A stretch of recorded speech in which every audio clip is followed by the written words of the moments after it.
Désolé, là, je commence pas. C'est pas grave.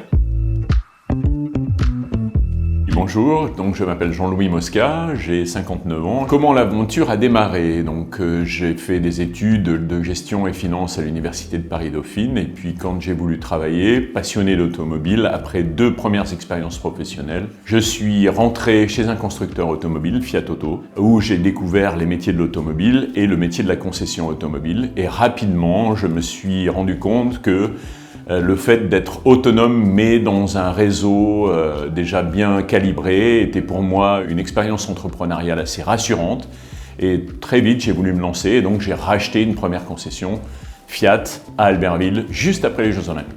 Je ne pensais pas qu'en 1994 que le groupe en serait là. Pourtant, j'avais des ambitions importantes, parce que je pense qu'il faut avoir des ambitions si on veut les réaliser, il faut avoir des objectifs pour les atteindre. Par contre, donc j'avais cette ambition de toujours faire mieux, d'apprendre mon métier et d'essayer justement de développer l'entreprise dans mon métier à ma vitesse. Dès la première année, en 1994, le marché a été favorable avec la reprise à la casse. Dès 1994, j'ai racheté une deuxième concession à Chambéry. 1996, Grenoble.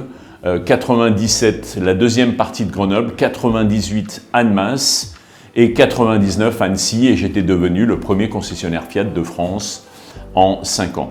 Alors les ambitions de Buy My Car pour les 30 prochaines années, c'est déjà de toujours exister. Je pense que déjà le premier objectif d'une entreprise, c'est de continuer à exister, à perdurer, et pourtant, perdurer sur une période aussi longue, ça veut dire continuer à croître, ça veut dire aussi se réinventer. Donc vraisemblablement, dans les 30 prochaines années, il faut que Buy My Car existe toujours et il faut qu'elle se soit réinventée par rapport aux évolutions du marché, aussi bien du produit que des profils de consommation des utilisateurs. De 1994, je garde le souvenir d'un pionnier, d'un jeune homme de 28 ans qui avait une forte volonté de démarrer l'entrepreneuriat, épris de liberté et qui voulait donc conquérir sa liberté et donc un très très bon souvenir malgré les difficultés. C'était cet élan et cette envie de réussir qui me motivait au quotidien et qui me rendait finalement très heureux.